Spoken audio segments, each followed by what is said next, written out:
दोस्तों स्वागत है आपका हमारे YouTube चैनल में। तो देखिए, पूर्व मध्यकालीन भारत में जो है चर्चा चल रही थी। कल हमने जो है बंगाल के सेन राजवंश की चर्चा की थी और आज एक नया टॉपिक शुरू करना है और वो है कश्मीर का राजवंश।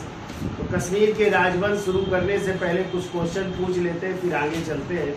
बताइए जो है किस सेन शासक ने जो है दान सागर और अद्भुत सागर की रचना की थी? बल्लाल सेन। लेकिन अद्भुत सागर को वो पूर्ण नहीं कर पाया था, तो किसने पूरा करने का था? लक्ष्मण सेन ने। हाँ, उनके बेटे लक्ष्मण सेन ने जो है पूरा किया था। बताइए अच्छा, किसके दरबार में गीत गोविंद के रचयिता जयदेव निवास करते थे? तो इन्हीं लक्ष्मण सेन के दरबार में जो है गीत गोविंद के रचयिता कौन निवास करते थे? और साथ में उनके प्रधानमंत्री हलायुध। तो हलायुध की पुस्तक कौन सी है? ब्राह्मण सर्वस्व के लेखक हलायुध भी उनके दरबार में निवास करते थे। हमने आपको कल बताया था, जब मोहम्मद गोरी के सेनापति मोहम्मद बिन बख्तियार खिलजी ने बंगाल पर आक्रमण किया था, उस समय वहां के शासक कौन थे? लक्ष्मण सेन। तो उन्होंने उस ओर ध्यान न दे करके कौन सा यज्ञ करवा रहे थे? इंद्र महायज्ञ करवा रहे थे। लेकिन बख्तियार खिलजी आया, उनको अपना राज्य छोड़ करके भागना पड़ा और पूर्वी बंगाल से शासन करते रहे। और यही बख्तियार खिलजी था जिसने नालंदा विश्वविद्यालय और कौन से विक्रमशिला विश्वविद्यालय को नष्ट कर दिया था। ठीक है, तो बताइए अच्छा, नालंदा विश्वविद्यालय की स्थापना किसने की? कुमार गुप्त महेंद्रगुप्त ने। और यदि आ जाए विक्रमशिला विश्वविद्यालय, धर्मपाल। तो धर्मपाल, पाल वंश के शासक धर्मपाल ने किसकी स्थापना की थी? विक्रमशिला विश्वविद्यालय की स्थापना की थी। ठीक है, तो चलिए कश्मीर के राजवंश की चर्चा कर लेते हैं। तो देखो, जो कश्मीर में जो है हिंदू जो राजवंश था, तो हिंदू राजवंश के विषय में जो है जानकारी हमें प्राप्त होती है कल्लड़ की पुस्तक। और कल्लड़ की पुस्तक कौन सी है? राज तरंगड़ी से प्राप्त होती है। कल्लड़ की पुस्तक राज तरंगड़ी से प्राप्त होती है और इस राज तरंगड़ी की जो है रचना हुई थी 12वीं शताब्दी में। किस शताब्दी में हुई थी? 12वीं शताब्दी में हुई थी। या कह सकते हैं जय सिंह उस समय शासक थे, तो जय सिंह के शासनकाल में, और जय सिंह का शासनकाल है 1127 से 1159 ईस्वी में। कब हुई थी? 1127 से 1169 है। 1127 से 1169 इनका टाइम है। इसी समय जो है कल्लड़ ने अपनी राज तरंगड़ी की रचना की थी। तो कौन सी शताब्दी हो गई वो? 12वीं शताब्दी। क्वेश्चन बहुत पूछा जाता है कि कल्लड़ ने अपनी राज तरंगड़ी की रचना किस शताब्दी में की? तो आप क्या बताएंगे? 12वीं शताब्दी। और उस समय जो है लोहार वंश के शासक थे जिनका नाम क्या था? जय सिंह। इन्हीं जय सिंह के शासन काल में हुई थी। ये लोहार वंश के शासक थे। अब यदि आ जाए थोड़ी सी राज तरंगड़ी की चर्चा कर लेते हैं। तो राज तरंगड़ी में जो है कितने तरंग या कितने अध्याय हैं? इसमें 8 तरंग है। कितने तरंग है? 8 तरंग का मतलब होता है 8 अध्याय है इसमें। ठीक है, और यदि आ जाए इसमें कितने श्लोक हैं? तो इसमें 8000 श्लोक है। ठीक है, कितने श्लोक हैं? 8000 श्लोक। और पूछा जाए ये किस शैली में लिखी गई है राज तरंगड़ी? तो ध्यान रखिएगा, इसकी शैली है महाभारत शैली। किस शैली में लिखी गई?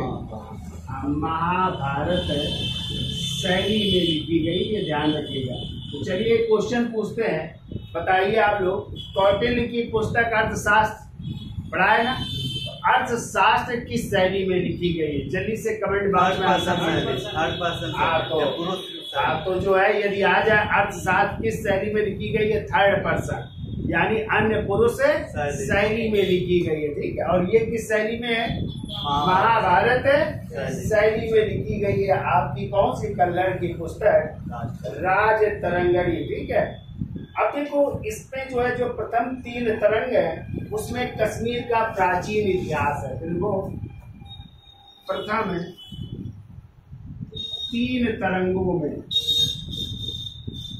प्रथम 3 तरंगों में कश्मीर का प्राचीन इतिहास है। जो प्राचीन शासक थे उनका इतिहास है इसमें, कश्मीर का प्राचीन इतिहास है। फिर यदि आ जाए चौथे 5वें तरंग में किसका उल्लेख है, तो चौथे से 6वें तरंग तक लिख लीजिए। चौथे से 6ठे तरंग तक इतिहास है यहाँ पे कारकोट वंश का, कारकोट वंश और उत्पल वंश का है। ठीक है, उत्पल वंश का इतिहास है। जबकि 7वें और 8वें तरंग में यदि बात की जाए तो 7वें और 8वें तरंग में उत्पल वंश और एक वंश और आया था यशस्कर वंश है, यशस्कर वंश, और बाद में आया लोहार वंश है, तो लोहार वंश का इतिहास है। ठीक है, तो इन राजवंशों का इतिहास मिलता है इन 8 तरंगों में। प्रथम 3 तरंगों में कश्मीर का प्राचीन इतिहास, फिर 4 से 6 तरंग में कारकोट वंश का इतिहास और उत्पल वंश का इतिहास, 7वें और 8वें तरंग में किसका, उत्पल वंश, यशस्कर वंश और लोहार वंश का इतिहास है। ठीक है, अब देखिए इस कल्लड़ की राजतरंगड़ी को आगे बढ़ाने का कार्य कभी आ जाता है क्वेश्चन, इसके आगे का इतिहास किसने लिखा, तो इसके आगे का इतिहास 3 लेखकों ने लिखा। किसने किसने लिखा, एक तो लिखा जोन राज ने, और जोन राज ने लिखा जो है आप लोग पढ़ेंगे आगे शासक जैनुल अब आबदीन का नाम, कश्मीर का अकबर कहते हैं। ठीक है, तो जैनुल अब आबदीन के शासनकाल से लगभग 300 वर्षों का इतिहास लिखा है। फिर इसके बाद जो है जोन राज के बाद श्रीवर ने फिर लगभग 1486 ईस्वी तक का इतिहास लिखा है, तो 1486 तक का इतिहास इन्होंने 12वीं से लगभग 300 वर्षों तक का इतिहास लिखा है। और फिर लिखा है 1486 तक का इतिहास लिखा है श्रीवर ने, और तीसरे इसके आगे लिखने का कार्य किया प्राग भट्ट ने। आगे लिख लीजिए, प्राग भट्ट ने आगे का इतिहास यानी कश्मीर का इतिहास लिखा है, आगे का इतिहास लिखने का कार्य किया है प्राग भट्ट ने। ठीक है, तो ये आगे के इतिहास कभी कभी पूछा जाता है कि कल्लड़ की पुस्तक राजतरंगड़ी जो 12वीं शताब्दी तक का इतिहास है, इसके आगे का इतिहास किसने लिखा, तो या तो जोन राज होंगे, और जोन राज के बाद फिर श्रीवर, और श्रीवर के बाद फिर प्राग भट्ट ने जो है इसके आगे का इतिहास लिखा है। ठीक है, तो ये आपको याद रखना है। तो ये है कल्लड़ की पुस्तक राजतरंगड़ी की चर्चा, याद हो जाएगा। अब देखो कश्मीर में किन किन राजवंशों ने शासन किया, तो कश्मीर में पहला वंश आएगा कारकोट वंश, और कारकोट वंश के बाद आएगा यहाँ पे उत्पल वंश, और उत्पल वंश के बाद यहाँ पे आएगा तीसरा राजवंश यशस्कर वंश, यशस्कर वंश आएगा, और यशस्कर वंश के बाद जो है अगला राजवंश आएगा लोहार वंश, और इसी लोहार वंश की राजकुमारी होगी दिद्दा, जिनका विवाह होगा यशस्कर वंश के राजा क्षेमेंद्र गुप्त के साथ। और यही रानी दिद्दा थी जो 10वीं शताब्दी में कश्मीर की शासिका होंगी, और इन्होंने 50 वर्षों तक शासन किया, और इन्होंने ही लक्ष्मी की आकृति के सिक्के भी चलाए। अब हम एक एक राजवंश की चर्चा कर लेते हैं। ठीक है, इतना याद हो जाएगा। यानी हिंदू राजवंश की जो कश्मीर का हिंदू राजवंश का जानकारी हमें किससे मिलती है, कल्लड़ की पुस्तक राजतरंगड़ी। किस शताब्दी में लिखी गई, 12वीं शताब्दी। किसके समय, लोहार वंश के शासक जय सिंह, और जय सिंह का टाइम है 1127 से 1169 ईस्वी। ठीक है, 1169 ईस्वी के बीच लिखी गई। इसमें कितने अध्याय हैं, 8। इन्हीं को कहते हैं तरंग है, 8 तरंग या 8 अध्याय हैं, और कितने श्लोक हैं, 8000 श्लोक हैं। किस शैली में लिखी गई है? तो आपको याद रखना है किस शैली में? महाभारत शैली में लिखी गई है। और इसमें प्रथम 3 तरंगों में कश्मीर का जो है प्राचीन इतिहास है। फिर 4 से 6 तरंग में कारकोट वंश उत्पल वंश का इतिहास है। 7वें और 8वें तरंग में उत्पल वंश, संस्कर वंश और लोहार वंश का इतिहास है। ठीक है। फिर यदि आ जाए इसको आगे बढ़ाने का कार्य, यानी राजतरंगिणी के आगे का इतिहास किसने लिखा है? किसने लिखा? जोन राज ने, इसके बाद श्रीवर ने और सबसे बाद में राघट ने कश्मीर का इतिहास लिखा। और इस राजवंश में कौन कौन से शासन राजवंश हुए? कारकोट, उत्पल, संस्कर और लोहार। इसका स्क्रीनशॉट ले लो, फिर आगे चलते हैं।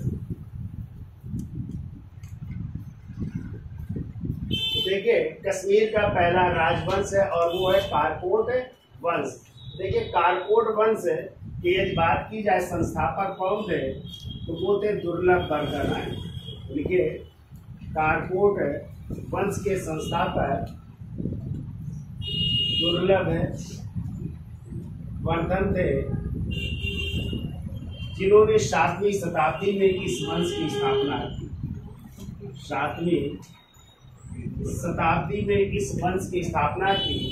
और इन्होंने देखो, और इन्होंने गोनद वंश के, पहले यहाँ पे गोनद वंश था, और इन्होंने गोनद वंश के शासक बालादित्य की हत्या करके, गोनद वंश के शासक बालादित्य की हत्या करके, बालादित्य की हत्या करके इस वंश की स्थापना की। इस वंश की स्थापना यहाँ पे पहले गोनद वंश था। ठीक है। अब देखिए दुर्लभ वर्धन जो है कन्नौज के किस शासक का समकालीन था? हर्षवर्धन का। हर्षवर्धन का टाइम क्या है? 606 से 647 ईस्वी। और आपको हमने पीछे बताया था कि हर्षवर्धन ने जब कश्मीर पर आक्रमण किया था उस समय शासक कौन थे? दुर्लभ वर्धन। और फिर जो है इन्हीं दुर्लभ वर्धन ने हर्ष को किसके दांत वापस किए थे? तो गौतम बुद्ध के दांतों को वापस किया था किसने? इन्हीं दुर्लभ वर्धन ने। और फिर उनको जो है हर्षवर्धन ने स्थापित करवाया था कन्नौज में, कहीं पे स्थापित करवाया था गौतम बुद्ध के दांत। ठीक है। जो कहाँ पे थे? कश्मीर में, इन्हीं शासक के पास थे। देखिए अगला पॉइंट, देखिए देखो दुर्लभ वर्धन कन्नौज के शासक हर्षवर्धन का समकालीन था। दुर्लभ वर्धन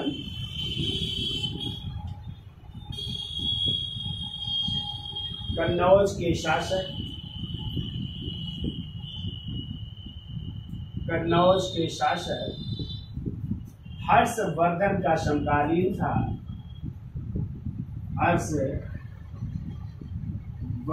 का समकालीन, हर्षवर्धन का समकालीन था। और इसने हर्षवर्धन को, और इसने हर्षवर्धन को गौतम बुद्ध के, गौतम बुद्ध के दांत दिए थे। गौतम बुद्ध के दांत दिए और इसने हर्षवर्धन को गौतम बुद्ध के दांत दिए थे।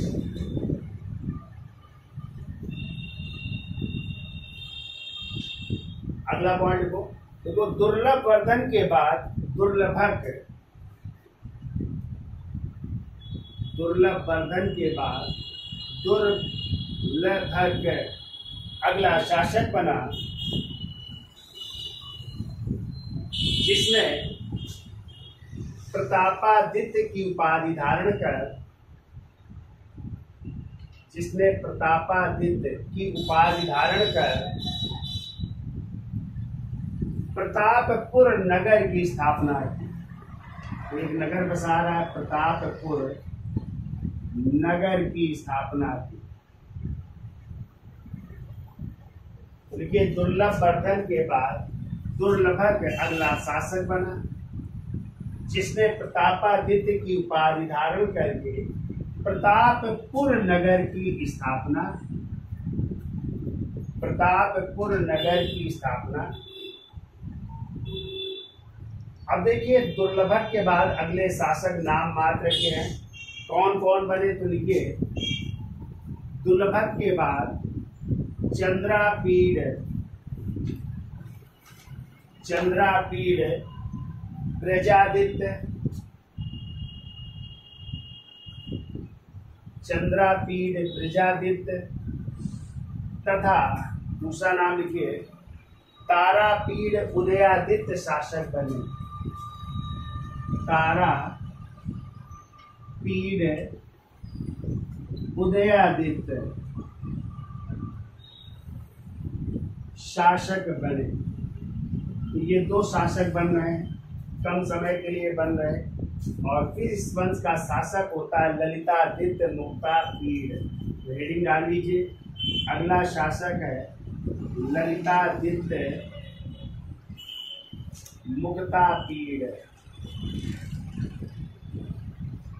ललितादित्य मुक्तापीड़ अगले शासक हैं और इनका टाइम लिखो 724 से 770 ईस्वी।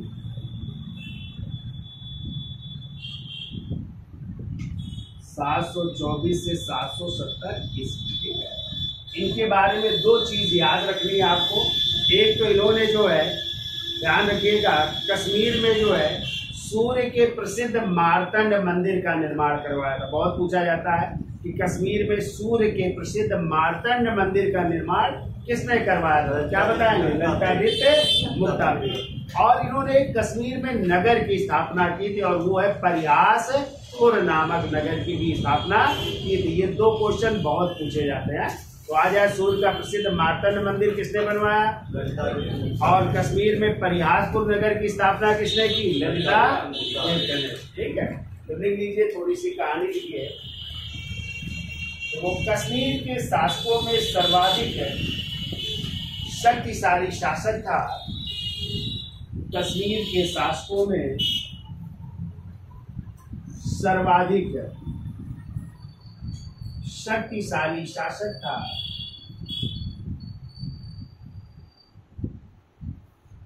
सर्वाधिक शक्तिशाली शासक था। देखो, इसने चीन के शासक के दरबार में 733 ईस्वी में एक दूत मंडल भेजा था। चीन के शासक के दरबार में 733 ईस्वी में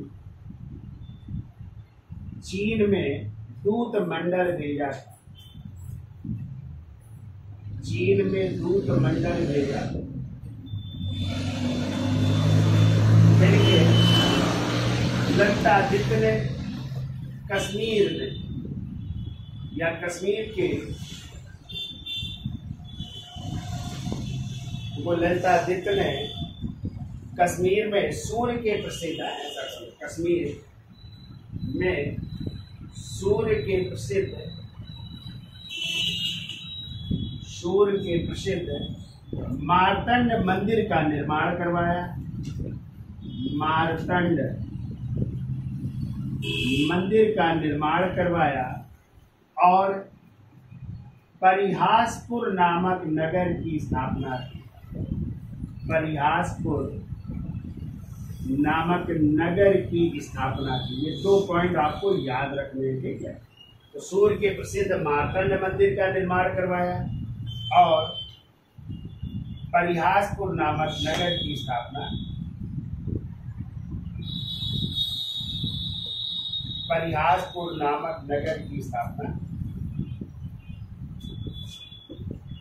अगला पॉइंट को देखो, ललितादित्य ने कन्नौज के शासक, ललितादित्य ने कन्नौज के शासक, और उस समय कन्नौज के शासक थे यशोवर्मन या यशोवर्मा भी कह सकते हैं। कन्नौज के शासक यशोवर्मा को पराजित कर उनके कवि, यशोवर्मा को पराजित करके उनके कवि, यशोवर्मा को पराजित करके उनके कवि वाक्यपति, वाक्यपति जिनकी रचना गॉड हो है, क्या रचना, गॉड हो, ये रचना इनकी है। तो वाक्यपति और दूसरे थे भवभूति, भवभूति को अपने साथ कश्मीर लाए थे, भवभूति को अपने साथ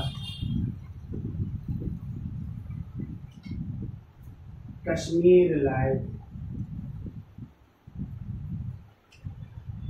तो भवभूत की रचना पता है आपको, मालती माधव और उत्तर रामचरित और महावीर चरित है, ये रचना है भवभूत किया है। तो भवभूत को जो है अपने साथ कहाँ लाए थे, कश्मीर लाए थे। तो ये कहानी है किसकी, ललिता दित्य मुक्ता पीढ़िया, याद हो जाएगा। तो सर्वाधिक शक्तिशाली शासक 733 में चीन में अपना दूत मंडल भेजा, कश्मीर में सूर्य के प्रसिद्ध किस मंदिर का निर्माण करवाया, मार्तंड मंदिर का। कौन सा नगर बसाया, अलिहाजपुर नगर की स्थापना की।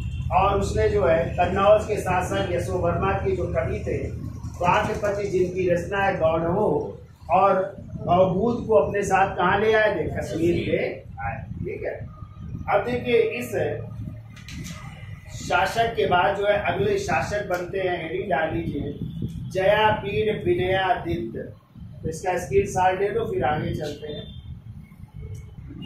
तो देखिए ललितादित्य की जो है जब मृत्यु हो गई, तो कहते हैं ललितादित्य की मृत्यु कैसे हुई, तो लिखो ललितादित्य की ठंड से मृत्यु के बाद, ठंड लग गई, ठंडी लग गई है, ठंड से मृत्यु के बाद, ठंड से मृत्यु के बाद जयापीड़ विनयादित्य अगला शासक बना, जयापीड़ विनयादित्य अगला शासक बना। फिर वो जयापीड़ विनयादित्य की राजसभा में, जयापीड़ विनयादित्य की राजसभा में क्षीर स्वामी, कई लेखक रहते थे, क्षीर स्वामी, उदय भट्ट,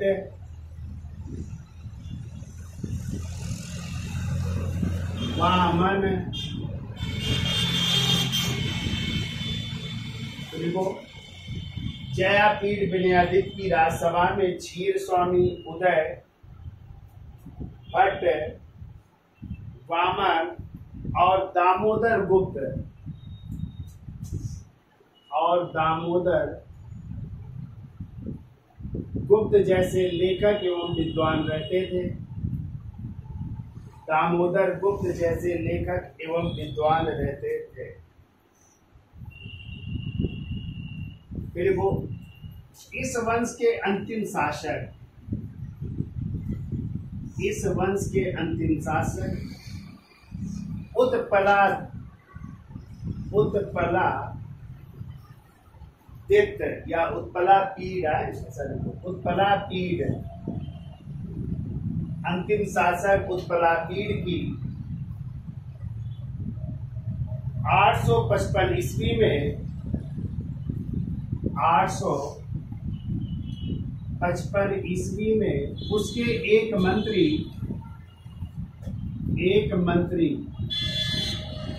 सूर्य ने हत्या करके, उसके एक मंत्री सूर्य ने हत्या करके अवंती वर्मन को अगला शासक बनाया। तो अगले शासक बन गए अवंती वर्मन, अवंती वर्मन को अगला शासक बनाया। और इस तरह अवंती वर्मन अगले शासक बने और उनका ही वंश कहलाता है उत्पल वंश। तो हेडिंग डाल लीजिए। अब वंश आ रहा है उत्पल वंश,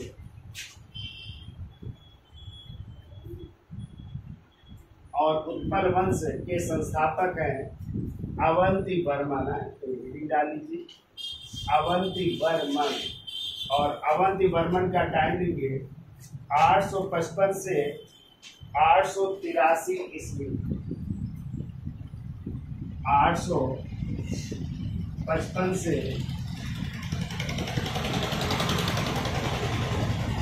883 ईस्वी इनका टाइम है।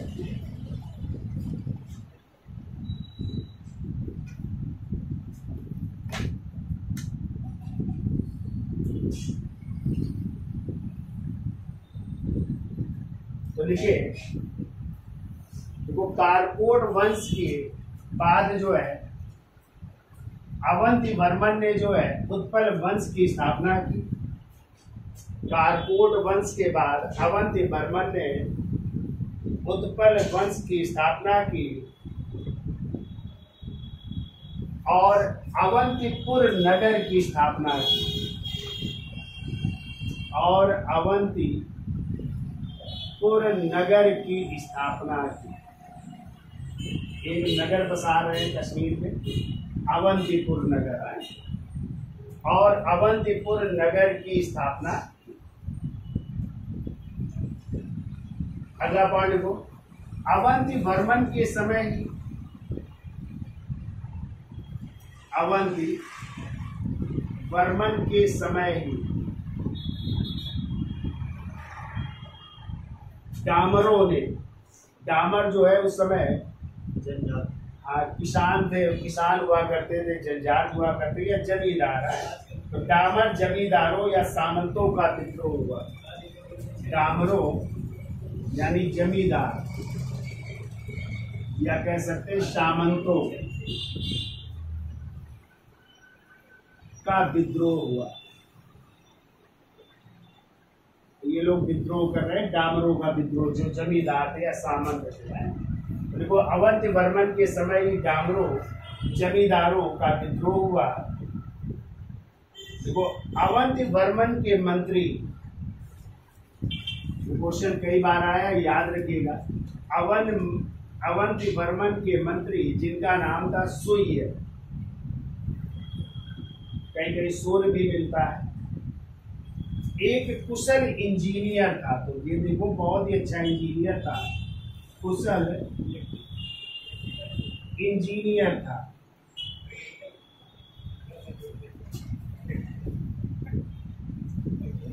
देखिए अवंती वर्मन के एक मंत्री जिनका नाम था सुई या सूर्य, एक कुशल इंजीनियर था, और इसने कृषि की उन्नति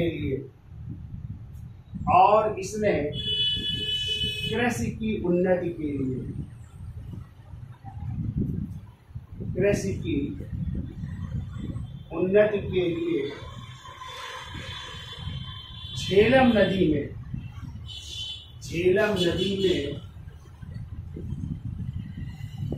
नदी का प्राचीन नाम क्या था? वितस्ता था ना। तो झेलम नदी में एक बांध बनवाकर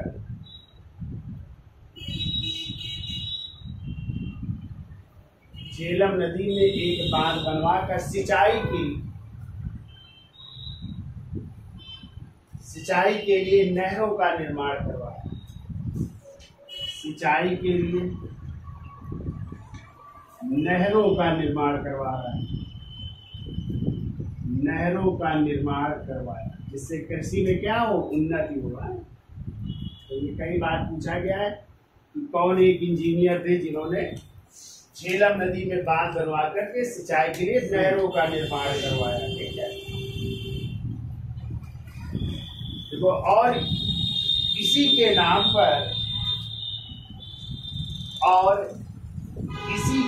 पर यानी सुई के नाम पर है।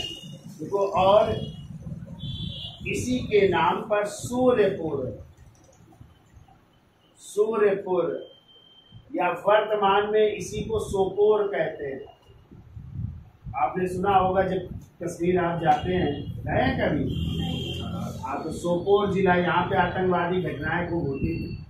तो वर्तमान में सोपोर नगर की स्थापना की, नगर की स्थापना की। इन्हीं के नाम पर ये सोपोर शहर बसा है, ठीक है। इसका पहले नाम था सूर्यपुर, वर्तमान में सोपोर कहते हैं। देखो इन्हीं के नाम पर सूर्यपुर या वर्तमान सोपोर नगर की स्थापना की गई। अगला पॉइंट देखो एक विद्रोह के दौरान, एक विद्रोह के दौरान अवंती वर्मन की मृत्यु हो गई। अवंती वर्मन की मृत्यु हो गई। अतः उनकी पत्नी सुगंधा देवी ने, अतः उनकी पत्नी सुगंधा देवी ने कुछ वर्षों तक शासन किया। सुगंधा देवी ने कुछ वर्षों तक शासन किया।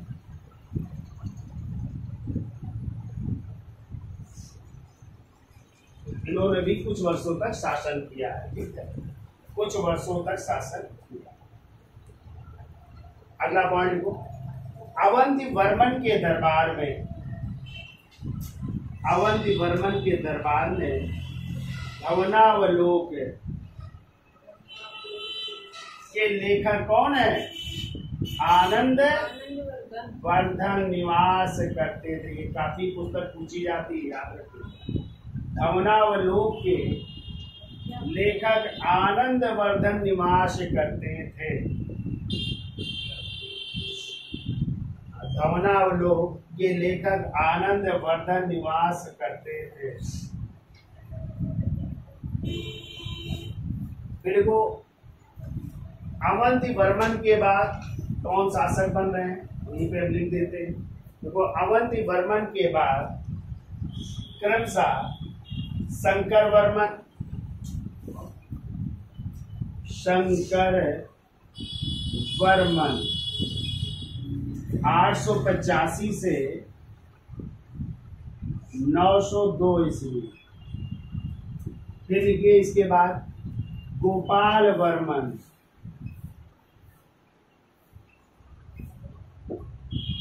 तो देखिए अवंती वर्मन के बाद शंकर वर्मन 885 से 902 तथा गोपाल वर्मन 902 से 904 ईस्वी शासक हुए। 902 से 904 ईस्वी शासक हुए।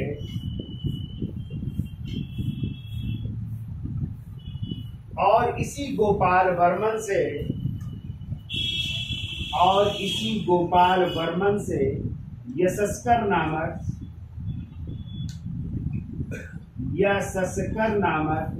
एक साधारण सामंत ने, यशस्कर नामक एक साधारण सामंत ने सत्ता छीन ली। साधारण सामंत ने सत्ता छीन ली और यशस्कर वंश की स्थापना की। इस तरह एक वंश आ रहा है, यशस्कर वंश है। यशस्कर वंश की स्थापना। अगला वंश, इसका स्क्रीनशॉट ले लो, फिर अगले वंश की चर्चा कर लेते हैं, ठीक है। तो देखिए यशस्कर वंश के संस्थापक लिख लीजिए। संस्थापक है यशस्कर ही है, यशस्कर नाम मात्र के शासक, और इनका टाइम है लिख लो 904 से 939 ईस्वी।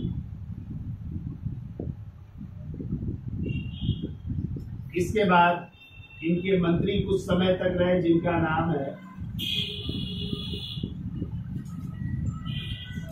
पर्वगुप्त है। ये मंत्री थे, ये कुछ समय तक शासक रहे। इन लोग पर्वगुप्त मंत्री रहे। फिर इसके बाद इस वंश के शासक हो रहे हैं जो मेन है, उनका नाम लिखिए क्षेमेंद्र गुप्त। क्षेमेंद्र गुप्त, इनका टाइम है 950 से 958 ईस्वी, यानी कहा लीजिए क्षेमेंद्र गुप्त 950 से 958 ईस्वी। तो देखिए पहला पॉइंट वो क्षेमेंद्र गुप्त का विवाह लोहार वंश के शासक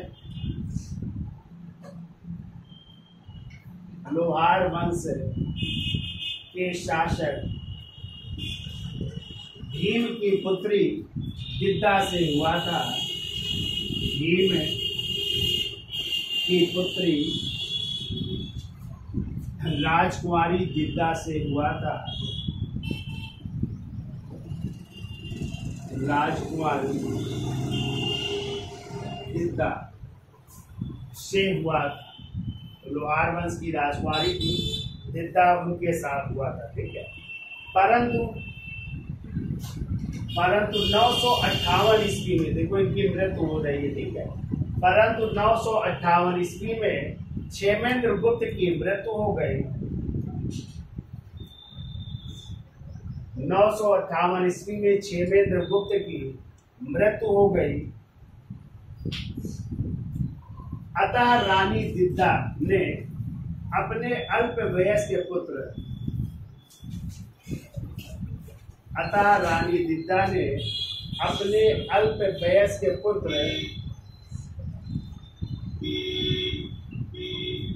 अभिमन्यु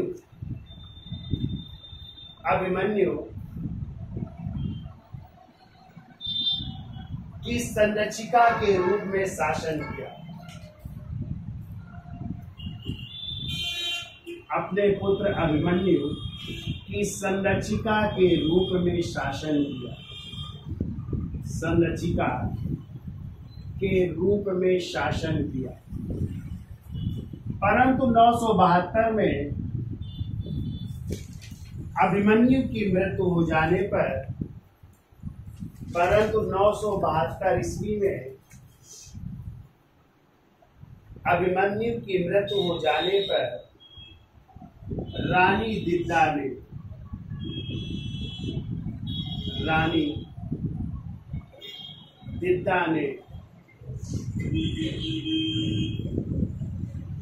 1003 ईस्वी तक, रानी दिद्दा ने 1003 ईस्वी तक स्वयं शासन किया। 1003 ईस्वी तक स्वयं शासन किया। इस प्रकार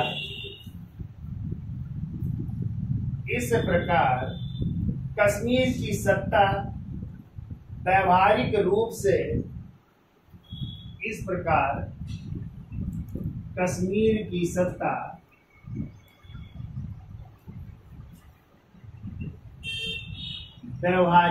से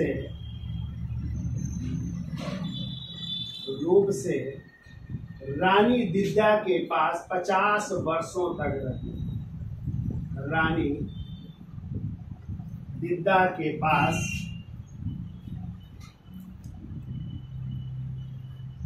50 वर्षों तक रही। तो देखो पहले अपने बेटे की संरक्षिका बनी, तब शासन किया। 958 से कब तक? 72 तक। तो वास्तविक रूप से किसके पास रही? दिद्दा के पास। और भी जब 972 में बेटे की मृत्यु हो गई तो स्वयं जो है शासका बन रही। कब तक? 1013। तो लगभग कितने 50 वर्ष तक इन्होंने जो है क्या किया? शासन किया। के पास 50 वर्षों तक रही है, 50 वर्षों तक रहती है। देखो रानी दिद्दा ने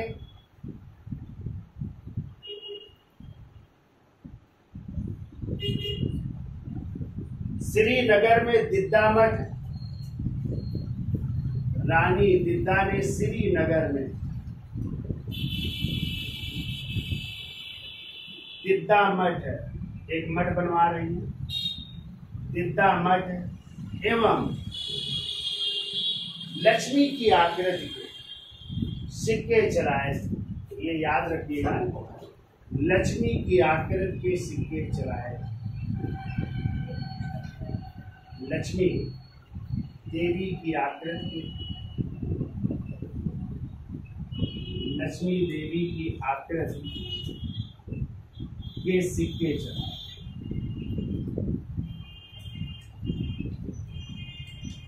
ठीक है, और बताइए किसने लक्ष्मी की आकृति के सिक्के चढ़ाए? गोरी ने। हाँ, तो मोहम्मद गोरी ने भी लक्ष्मी की आकृति के सिक्के चलाए थे, ये भी याद रखिएगा। ठीक है, और इसी तरह रानी दिद्दा ने भी देवी लक्ष्मी के आकृति के सिक्के चढ़ाए। ठीक है, अब जब इनकी मृत्यु हो गई, इनका बेटा भी मर चुका था। ठीक है, तो इन्होंने जो है अपने भतीजे को, भतीजे का मतलब अपने भाई के बेटे जिसका नाम था संग्राम राज को क्या घोषित किया? उत्तराधिकारी घोषित किया। और उसी संग्राम राज ने जिस राजवंश की स्थापना की वही कहलाया लोहार वंश, क्योंकि राजकुमारी दिद्दा किस वंश की थी? लोहार वंश की। तो उनका भाई का बेटा भी किस वंश का होगा? लोहार वंश का। तो अगला वंश कौन आ रहा है? लोहार वंश। तो इसका स्क्रीनशॉट ले लो और अंतिम राजवंश की चर्चा कर लेते हैं, वो है लोहार। तो देखिए, हमने आपको बताया था 1003 में किसकी मृत्यु हो गई? रानी दिद्दा की मृत्यु हो जा रही है। रानी दिद्दा की मृत्यु हो गई और उनके कोई पुत्र नहीं था, तो उन्होंने अपने भतीजे, और भतीजे का ही नाम था संग्राम राज, तो अपने भतीजे संग्राम राज को कश्मीर का शासक या अपना उत्तराधिकारी नियुक्त किया। और इसी भतीजे संग्राम राज ने किस वंश की स्थापना की? लोहार वंश। क्योंकि संग्राम राज किस वंश का था? लोहार वंश का था। ठीक है, तो इस तरह लोहार वंश का संस्थापक कौन था? संग्राम राज। और संग्राम राज का टाइम है 1003 से लेकर के 1029 ईस्वी तक। ठीक है, तो देखिए, संग्राम राज ने अपने मंत्री, संग्राम राज ने अपने मंत्री, और उनके मंत्री का नाम था तुंग, अपने मंत्री तुंग को भटिंडा के शाही राजवंश, भटिंडा के शाही राजवंश, शाही राजवंश के शासक त्रिलोचन पाल की तरफ से, त्रिलोचन पाल की तरफ से महमूद गजनवी के विरुद्ध भेजा था। महमूद गजनवी के विरुद्ध भेजा था,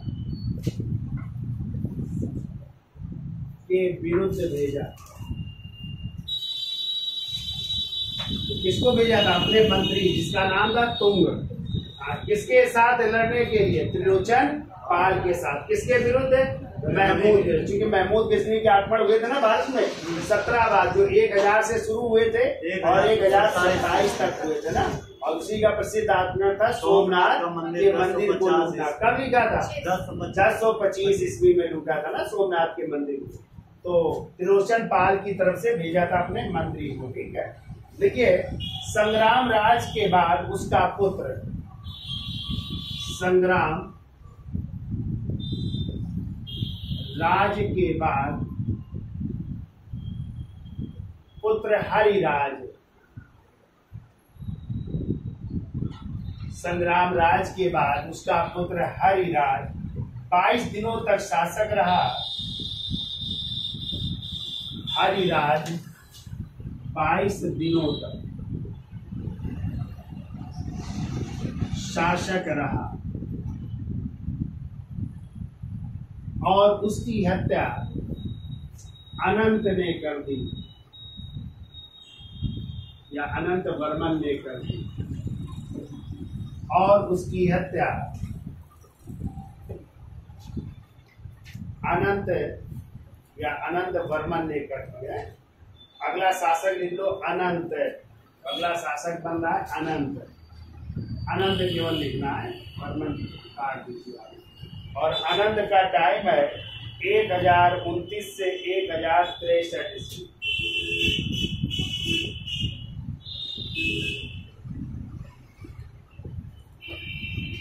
1029 से 1063 ईस्वी।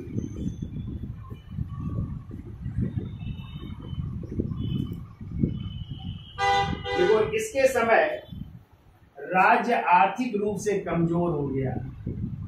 राज्य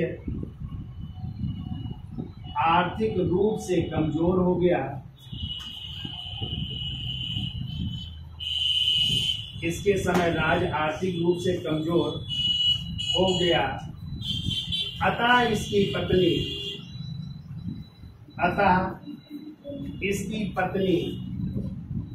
और पत्नी का नाम था सूर्य देवी है। अतः इसकी पत्नी सूर्यमती तथा मंत्री हलधर ने, पत्नी सूर्यमती है, वह मंत्री हलधर ने साम्राज्य की स्थिति को सुदृढ़ किया। सूर्यमती व मंत्री हलधर ने साम्राज्य की स्थिति को सुदृढ़ कर रहे हैं या मजबूत कर रहे हैं। सुदृढ़ किया, साम्राज्य की स्थिति को सुदृढ़ किया।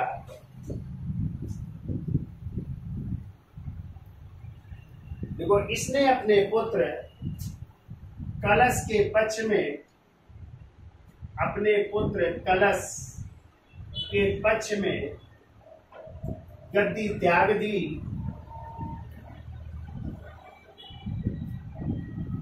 अपने पुत्र कलश के पक्ष में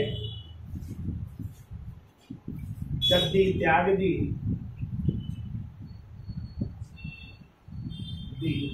और 1080 ईस्वी में आत्महत्या कर ली। 1080 ईस्वी में आत्महत्या कर ली, यानी स्वयं जो है आत्महत्या कर लेता है। ठीक है, तो बेटा कौन बन चुका था? कलश शासक बन चुका था। ठीक है, अब देखिए इसके बाद जो है अगला शासक बन रहा है और उसका नाम है हर्ष। तो हेडिंग डाल लीजिए हर्ष, और हर्ष का टाइम है 1080 से लेकर के 1101 ईस्वी। 1101 ईस्वी। तो क्वेश्चन आता है किसे कश्मीर का नीरो कहा जाता है?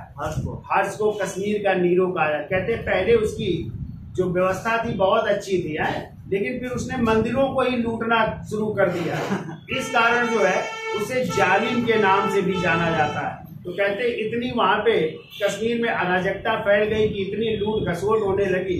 तो कहते हैं जैसे एक नीरो बंसी बजा रहा था और रोम जल रहा था। ठीक है, नहीं, रोम के एक राजा हुए नीरो। तो कहते रोम जल रहा था और नीरो बंसी बजा रहा था। तो वही हाल यहाँ पे भी था कि कश्मीर जल रहा था और हर्ष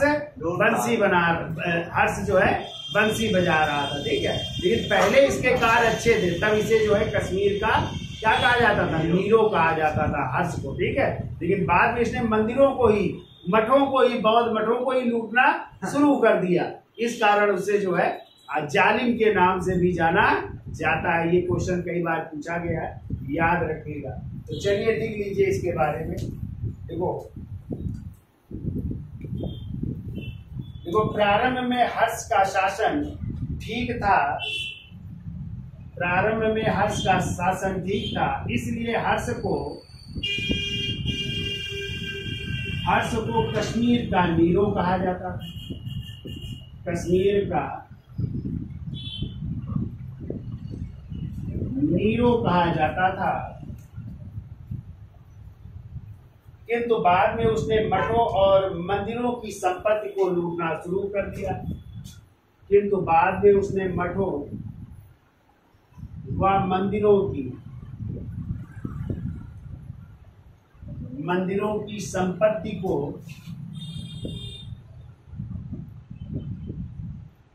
लूटना शुरू कर दिया।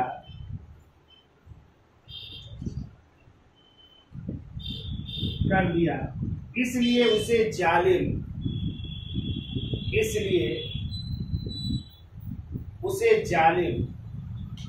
भी कहा जाता है। इसलिए उसे जालिम भी कहा जाता है। जबकि कल्हड़ ने अपनी पुस्तक राजतरंगिणी में उसे तुरुष्क कहा है। जबकि कल्हड़ ने अपनी पुस्तक राजतरंगिणी में उसे तुरुष्क कहा है। राजतरंगिणी में उसे तुरुष्क कहा है। देखो, हर्ष के समय ही डामरों ने, जो जमींदार नहीं थे, तो हर्ष के समय ही डामरों यानी जमींदारों ने विद्रोह कर दिया। डामरों ने विद्रोह कर दिया, जिसका नेतृत्व उत्सल व सुसल नामक दो भाई, जिसका नेतृत्व उत्सल और सुसल नामक